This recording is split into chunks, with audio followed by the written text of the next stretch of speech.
मन्त्रकरा doctor Manik साहानि थानि याक जर खलायै खुलुमै बरनि सामुं सानलायै बिसि 22 बছर रमै सा खामियारनो नायमानि यागल रोगि नायटंनाय रोगि परिचारिका समितिनि मुङै tlangjaak 150 जना बोरै सामुं थांनाय रक बरनि मानथाय सानैतिनि हापानिया त्रिपुरा मेडिकेल कलेज खादुमानि फुरुग लायखा बरनि मानथाय मानायनि बागै सरकार मकल कायथुं हनिनो बरनि असालनि खादुमुं কষ্টটা আমরা আজকে 22 বছর ধরে এখানে ডিউটি করি।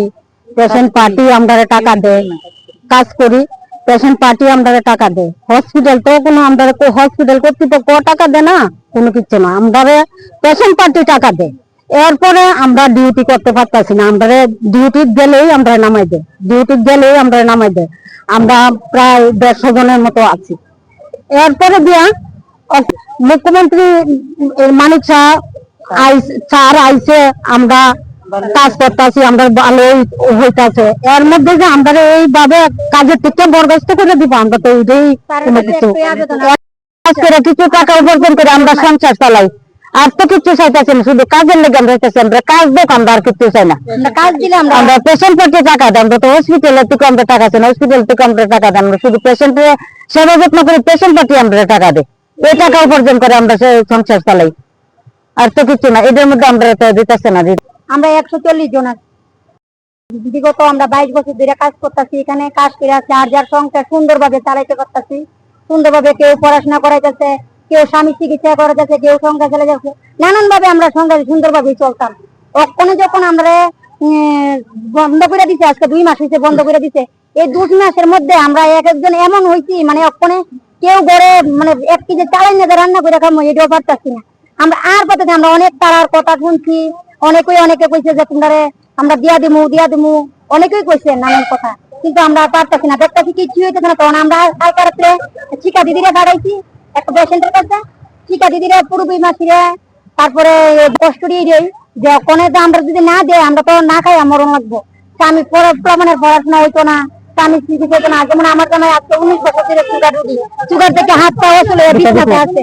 আমার 2টা ছেলে, একটা 12 এ পড়ে, একটা কলেজে পড়ে। আমি চাইতেছি না যে আমার নষ্ট হয়ে গেছে, আমার পুরাটি জীবন নষ্ট হয়ে গেছে। পুরাটি পড়াশোনা বন্ধ করে দিয়ে কাজের মধ্যে ঢুকাই দিই।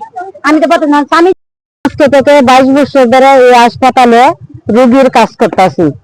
মানে আমরা এই হসপিটালের আশেপাশে অনেকের খুব অসুস্থ। আমরা মহিলারা তো শুধু ভর্তি পারো না।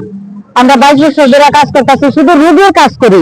রোগী স্নান করানি, ভাত খাওয়ানি, বাথরুমে করানি, সবকিছু আমরা রোগীর কাজ করি। আমরা হসপিটালে কোনো মেডিসিনও দেই না, ওষুধ টষুধ দেই না। ডাক্তারের চিকিৎসা, তারা ডাক্তারের চিকিৎসা করতেছে পেশেন্টের। আমরা শুধু বাড়ির লোক হিসাবে আমরা রোগীর সেবা যত্ন করি। তারপরে একদিন হঠাৎ করে আমরা কইলে আসিরা যে তোমরা আজকের থেকে ডিউটি করতে পারো। সিকিউরিটি দাদার আওয়াজ হয়েছে যে তোমরা কালকের থেকে ডিউটি করতে পারতো না। তো আমরা কারোর কোনো প্রতিবাদ করছি না, কারোর জিজ্ঞাসা করছি না যে আমরা কেড়ে নামা দিছো। তাই কইছে আমরা নামা দিছি, সবাই নাই মায়া পড়ছে, আমরা কারোর কিছু কইছি না। হঠাৎ করে সেরার পরে আমরা 1 জন 2 জন করে সেরা আমরা আবার গেলাম। বেশি করে কইছে না তোমরা ডিউটি করতে না। 2 মাস হয়েছে আমরা বয়ে হয়েছি, 2 মাস ধরে আমরা ডিউটিতে যাই না।